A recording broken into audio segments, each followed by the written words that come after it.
Watu wengi sana wana kiburi kwa sababu wako hai, lakini mwisho wa kiburi cha mtu ni kifo.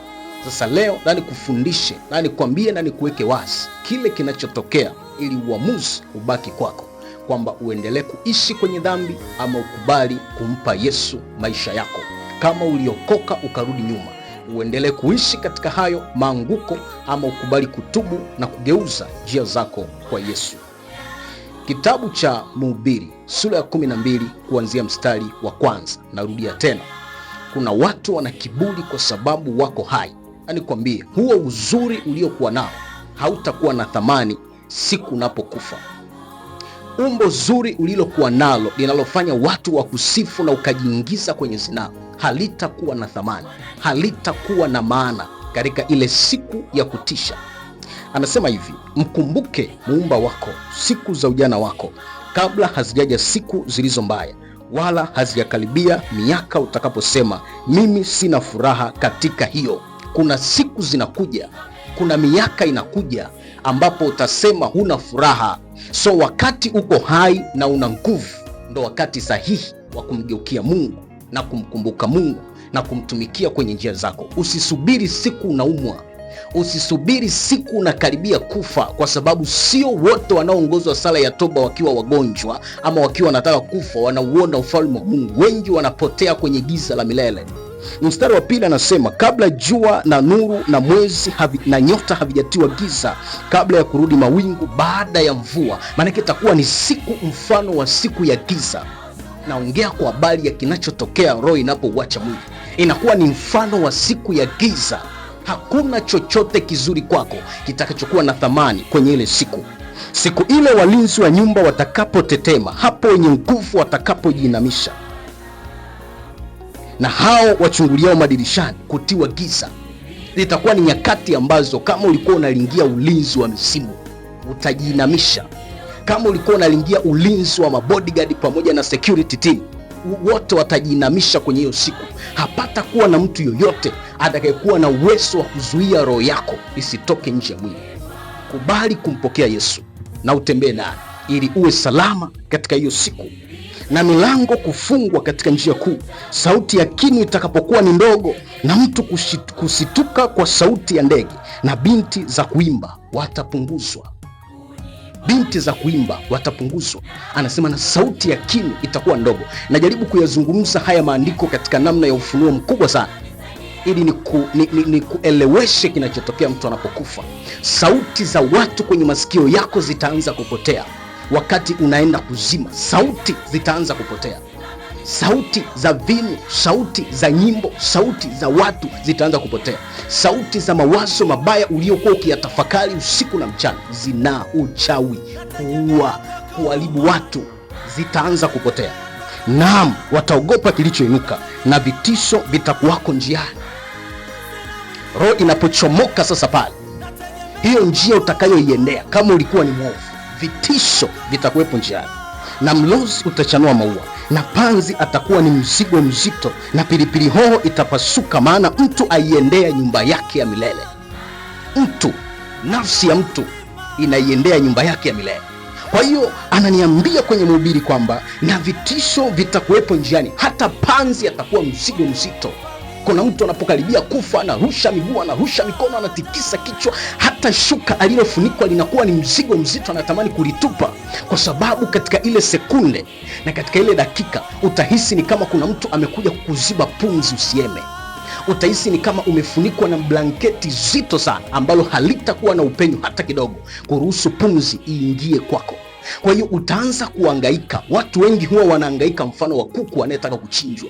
Utaanza kurusha miguu, yani utahisi hata mavazi kwako ni mzigo, yanakuzuia usipumue. Utapambana kuitafuta pumzi, hautaipata, kwa sababu ni wakati ambao roho inachomoka kuiendea nyumba ya milele. Kwa hiyo hiyo process yote inafanyika kwa sababu umefika wakati wa roho kutoka, na haizuiliki. Usalama pekee ni kumpa Yesu maisha. Vifo vingi vinavyotokea kwenye nyakati za leo, Mungu hausiki hata kidogo. Ni kwa sababu mwanadamu amekuwa na kiburi cha uzuri, kiburi cha cheo, kiburi cha mamlaka, anajiona anaweza kufanya lolote, asijue kwamba yuko muumba wake anaishi mbinguni. Mkumbuke Mungu. Dini isiyokukemea kuacha dhambi, hiyo sio dini. Dini isiyokuzuia kuzini, hiyo sio dini. Dini inayokufundisha uchinje watu eti ndio unamtetea Mungu, hiyo sio dini.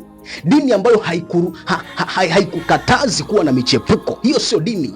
Dini ambayo inakuruhusu ulewe, inakuruhusu uroge, inakuruhusu ufanye chochote kibaya, hiyo sio dini. Na yamkini umepewa mpaka uongozi kwenye dini yako, hiyo sio dini.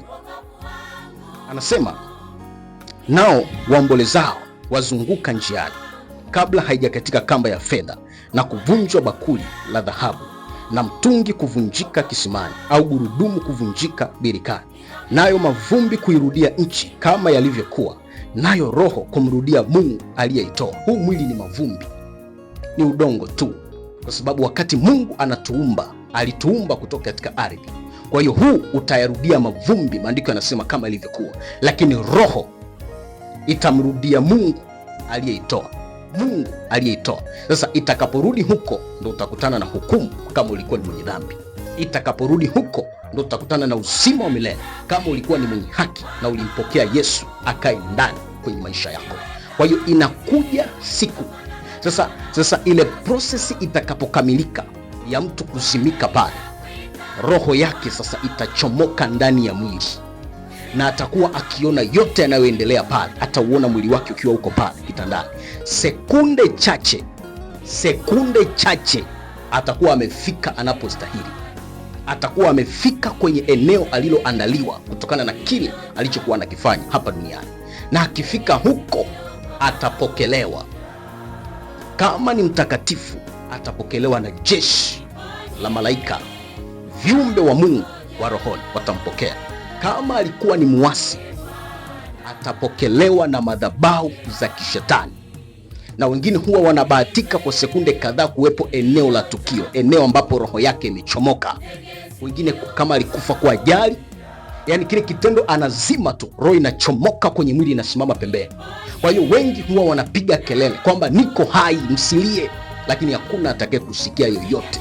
Utapaza sauti yako mpaka ya mwisho, hakuna atakaye kusikia, kwa sababu utakuwa umeshatoka kwenye ulimwengu wa mwili, umeingia kwenye ulimwengu wa wafu. Sasa huko ndo utakutana na vitisho. Wachawi utawakuta huko, majini utayakuta huko, mapepo yale yenye kutisha utayakuta huko, kila kinachotisha utajikuta huko. So utakapofika pale unapostahili, kwenye lile eneo unapostahili, na kuna wengine roho zao zinatangatanga huko kwenye ulimwengu wa roho, kwa sababu kuna majaribio fulani ya kishetani waliyafanya ya kutoka nje ya mwili. Sasa kurudi ikagoma, kwa hiyo roho zao bado zinatangatanga huko rohoni. Sasa wote utawaona. So utafika pale unapostahili na utapokelewa. Acha nizungumzie upande wa muasi, yani watu watenda dhambi. Utapokelewa pale, na ukipokelewa pale kutakuwa na stori nzima ya maisha yako. Mkanda mzima wa maisha yako uko pale kwenye kitabu cha kuzimu. Chochote unachokifanya kibaya kiko recorded, kinaandikwa kwenye kitabu cha kuzimu, na utakikuta kwenye ile siku. Achana na hawa watu wanaokudanganya eti ukiwa mtakatifu alafu ikatokea siku ukafanya dhambi moja ukafa, wewe mema yako yakiwa mengi unaenda mbinguni. Hao ni waongo. Maandiko yanasema ubaya mmoja unafuta wema wote. Hata kama ulikuwa unanena kwa lugha, unahubiri mpaka unapaa angani, unakemea mapepo, ukifanya dhambi na ukafa katika hiyo, wema wako wote umefutwa na unashuka kuzimu. Maandiko yanasema chachu kidogo huchachua donge zima. Kwa hiyo utakutana na listi ya matendo yako yote. Sasa kanuni ya kiroho iko hivi: mtu akiokoka anakuwa amekufa kuzimu, amezaliwa mbinguni. Mtu akitenda dhambi anakuwa amekufa mbinguni, amezaliwa kuzimu. Ndio maana maandiko yakasema una jina la kuwa hai nawe umekufa. Kwa hiyo ukifika pale hautakataa. Kutakuwa na kitu mfano wa screen kitakachoonyesha matendo yako yote. Ile siku unakwenda kuzini, ile siku unakwenda kuiba, ile siku unatesa na kunyanyasa watu, ile siku unapotosha maandiko, ile siku unamkufuru Roho Mtakatifu, ile siku unakwenda kujiuza, ile siku unapokea rushwa, ile siku unawaumiza watu kwa makusudi. Yote utayakuta pale. Ile siku ulioshindwa kufanya haki, yote utayakuta pale. Listi nzima ya matendo utaikuta pale, na hautakuwa na namna yoyote ya kujitetea, kwa sababu kitakachokuwepo pale ni uwepo wa mashetani. Kwa hiyo tendo lako baya likionyeshwa, utaingiwa na hofu kubwa sana na utakosa ujasiri wa kuendelea kujitetea.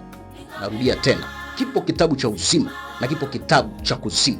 Kitabu cha uzima kina listi ya matendo yako yote ya utakatifu unayoyafanya leo duniani, na kitabu cha kuzimu kina listi ya matendo yako yote maovu unayoyafanya leo duniani. Kwa hiyo utakuwa na kiburi ukiwa uko hai, lakini baada ya kufa mamlaka yako itakoma, dharau yako itakoma, kiburi chako kitakoma, chochote kibaya ulichokuwa unalingia kitakoma. Walikuwa wachawi maarufu, walimfanyia shetani kazi kwa uaminifu mkubwa. Waliharibu mimba, walikunywa damu, waliua watu, walipindua magari, walimfanyia shetani kazi yenye faida kubwa kwenye ufalme wake. Lakini sasa hivi ninapoongea na wewe, wengi walikufa na wanateseka kupita kawaida. Huwa wanaahidiwa uongo huko uchawini kwamba ukifa ukinifanyia kazi nzuri, kuzimu inawaambia tutawapa maeneo mazuri, lakini wamekufa, wako huko wanateseka. Shetani hana huruma na wewe. Atakushawishi kwa maneno mazuri ukafanye dhambi, atakushawishi sana. Nenda kazini, nenda kaibe, nenda mtukane fulani, pandisha hasira, fanya kitu fulani kibaya. Atakushawishi kwa maneno mazuri, na wakati mwingine kuna dhambi zinaonekana kuwa nzuri sana, lakini baada ya kufa hata kubembeleza tena, hata kushawishi tena, atakufanyia ukatili. So mtu wa Mungu, jiepushe na kitu kinaitwa dhambi, na njia pekee ya kuiescape dhambi, ya kuikimbia na kuitoroka dhambi, ni kumpa Yesu maisha yako. Unless otherwise, unaweza kuwa na dini sawa, unaweza kuwa na elimu ya kidini sawa, lakini hautakuwa na uwezo wa kuishinda dhambi. Utakuwa na dini, for the same time utakuwa mzinzi. Utakuwa na dini, for the same time utakuwa mwashirati. Utakuwa na dini, for the same time utakuwa unapokea rushwa, na utakuwa una uchungu na hasira na kuto kusamehe pamoja na kisasi. Yesu pekee ndo anaweza kuondoa haya yote kwenye moyo na kwenye maisha ya mtu. Maandiko nasema moyo una siri nzito, una ugonjwa wa kufisha. Ni Mungu peke yake, ni Yesu peke yake awezaye kuona moyo wa mtu na kuuponya. Tulilemewa na hayo masumbufu wakati wa nyuma, na kuna baadhi ya dhambi tulikuwa tukizifanya, hatukuwahi kuamini kwamba kungetokea kitu ambacho kingetusaidia sisi kuto kufanya hivyo. Lakini mara baada ya kumpokea Yesu, tumeona matunda makubwa, kwa sababu tunashinda na zaidi ya kushinda katika yeye anayetupenda. Miili haitusumbui tena, hasira hazitusumbui tena, ugomvi hautusumbui tena, kwa sababu Yesu akiingilia kati anasababisha uponyaji ulio mkuu. Mungu awabariki sana. This is your Prophet Justin. Shalom.